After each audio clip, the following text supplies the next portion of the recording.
नालंदा विद्यापीठ प्राचीन भारतातील एक आदर्श विद्यापीठ. बिहार राज्यातील राजगीरच्या उत्तरेस 11.27 किलोमीटर अंतरावर हे विद्यापीठ होते. त्याची स्थापना इसवी सन 5व्या शतकाच्या सुरुवातीस झाली असावी. प्राचीन वाङ्मयीन पुराव्यानुसार नालंदाची प्राचीनता मौर्य काळातील अशोकाच्या साम्राज्यापर्यंत जाते. तथापि या स्थळाची भरभराट इसवी सनाच्या 5व्या-6व्या शतकापासून पुढे झाली आणि हर्षवर्धन व पाल राजे यांचा उदार आश्रय येथील विद्यापीठास मिळाला. याचे श्रेय बौद्ध आचार्य नागार्जुन यांचा शिष्य आर्यदेव यास देतात. उत्खननात सापडलेल्या मुद्रेवर श्री नालंदा महाविहार आर्य भिक्षू संघस्य असे लिहिलेले आहे आणि तिच्या दोन्ही बाजूंवर सारनाथचे धम्मचक्र आहे.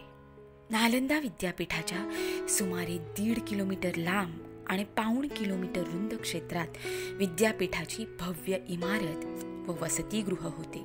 याशिवाय सुसज्ज ग्रंथालयासाठी रत्नसागर, रत्नोदय व रत्नरंजक अशा आणखी 3 सुंदर इमारती होत्या. या ग्रंथालयाच्या विभागास धर्मगंज असे म्हणत. निवासासाठी 4,000 व अभ्यासासाठी 1,000 खोल्या होत्या. 8,500 विद्यार्थी व 1,500 शिक्षक होते. प्रत्येक दिवशी 100 व्याख्याने होत. येथे राहणाऱ्यांना निवास, भोजन, कपडालत्ता, औषधोपचार व शिक्षण विनामूल्य असे. हा सर्व खर्च दान दिलेल्या 100 खेड्यांच्या उत्पन्नातून आणि इतर देणग्यातून चाले. नालंदा विद्यापीठाचा अभ्यासक्रम प्रगत, उदार आणि बहुव्यापक होता. त्यात सांप्रदायिकतेस स्थानच नव्हते.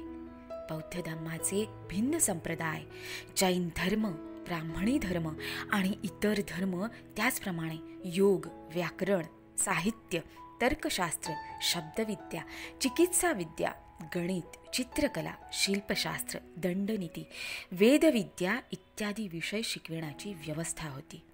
सत्याच्या शोधाची पहिली अट स्वातंत्र्य आहे असे मानण्यात येईल. विद्यापीठाच्या कीर्तीमुळे देशातील कानाकोपऱ्यातून व चीन, कोरिया, तिबेट इत्यादी परदेशातूनही येथे विद्यार्थी येत. नालंदा विद्यापीठाने आर्यदेव, शीलभद्र, कर्णमती, स्थिरमती, गुणमती, बुद्धकीर्ती, शांतरक्षित, कमलशील इत्यादी विद्वानांची मालिका निर्माण केली. न्यायशास्त्र ही या विद्यापीठाची मोठी देणगी आहे.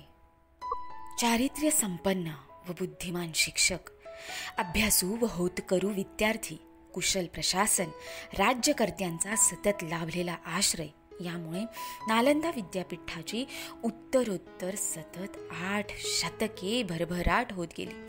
भारतातील अध्ययन अध्यापनाच्या श्रेष्ठ परंपरेला सातत्य व समृद्धी लाभवून देण्यात या विद्यापीठाचा फार मोठा वाटा आहे. नालंदा विद्यापीठाची आठवण म्हणून त्याच ठिकाणी बिहार सरकारच्या सहकार्याने 1951 साली नवनालंदा महाविहार म्हणजेच नालंदा पाली प्रतिष्ठान स्थापन करण्यात आले.